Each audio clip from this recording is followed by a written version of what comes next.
Здравейте! Днес при мен са част от екипа на общността пространство Солидария, Вики и Поли. Здравейте! Приятно ми е да ви посрещнем в нашото студио. Бихте ли ми разказали малко повече за Солидария? Какво всъщност представлява? Как ви дойде тази идея да го създадете това пространство? И каква е каузата, която застъпвате? Ами, както ти каза, Солидария общностно пространство, винаги когато се опитам да разкажа за него, започвам от името Солидария или от солидарност. Това е дом на много активности, на солидарност, най-вече на общностната подкрепа и дори взаимната любов между хората. И чрез това място се надяваме да създадем едно по-социално ангажирано общество. И общо взето една отворена мрежа, която винаги е готова да посрещне още нови членове и да създава тези така важни връзки в обществото ни и да поддържа общностната любов, отново да го повторя. Но на този етап е просто една стая, буквално в Търново, която използваме за всякакви събития, ежеседмични събития, дори срещи и дом на нови идеи. Разбрах, че все пак в Солидария имате най-различни дейности. Казваш една стая, но тази стая дава възможност за различни събития, които да организирате. Разкажете малко повече за събитията ви. Като за начало, първото събитие, което направихме в Солидария, беше на самото откриване, изложба на такава тема, която не се говори много за нея всъщност. И изложихме изкуство, което е социално ангажирано, нали, съответно. И творците са главно към LGBTQ общността, нали, за да може да получат повече показност и един вид повече глас. Това е пилотното ни събитие. Иначе Солидария има още много събития като работилнички за младежи с увреждания, за да създадем за тях социална среда след завършване на гимназия, понеже има голяма липса и съответно още много неща очакват да бъдат правени там. Това класове и редица изложби и прожекции на социална тема и така нататък. Така както представите Солидарията, звучи страхотно, но само към младежи ли е насочена или участват в събитията ви хора от различни възрастови групи, съответно проблемите, които поставяте и каузите, които защитавате, стават все по-обществени, значими и хората наистина се интересуват от тях?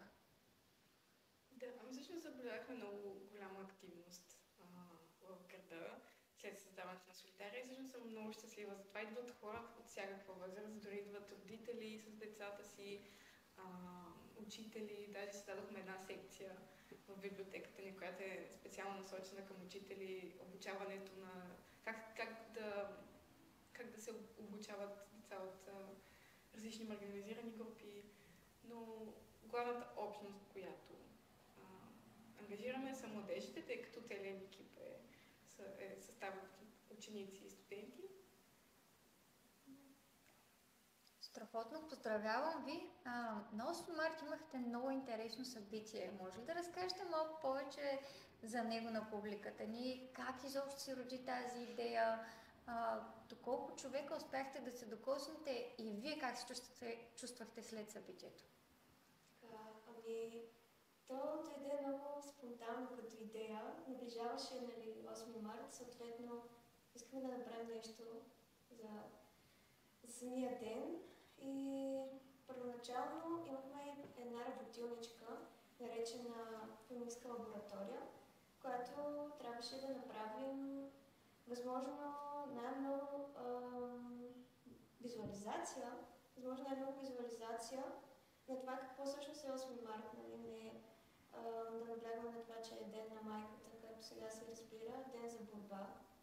И съответно следствието беше събитието на 8 март, което направихме един мирен протест, така да го го наречем, всъщност ние така го наричаме, мирен протест, където да изложим тази информация. Имахме Деня на времето с 8 март, доста теми, като темата за абортите и абсолютно всичко, което може да поберем вътре. Съответно и за това време, което имахме, го изложихме. Имаше дискусии, беше много добре, сполучливо. И така, надяваме се за бъдеще да има също така повече интерес към такива теми.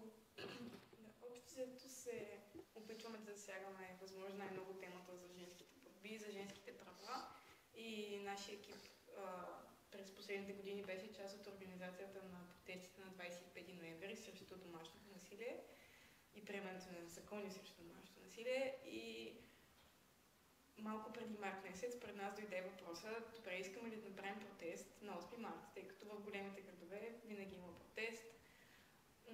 Но усетихме, че града въобще не е готов за това. Някакси хората все още възприемат, както Поли каза, 8 марта, ден на майката, не разбират, че това е продължение на 100 години е бил ден за борба, ден, в който всички жени отиват на протест и казват това и това, не може така да продължаваме да живеем без права.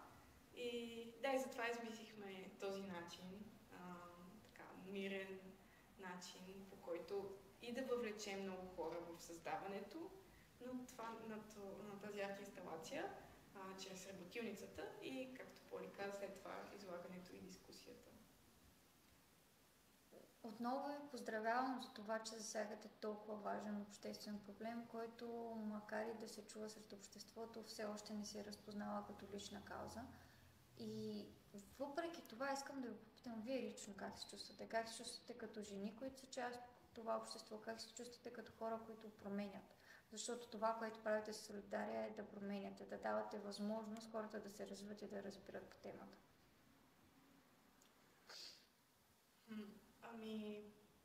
Аз винаги, още от малка съм имала това чувство за справедливост, много дълбоко в мен и просто видя ли нещо наредно, не мога да си замълча.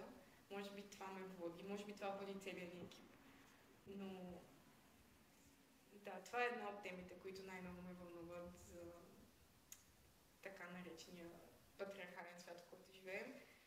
И напоследък започвам да намирам така по-мирния, по-спокойния начин, по който да се говори за това нещо.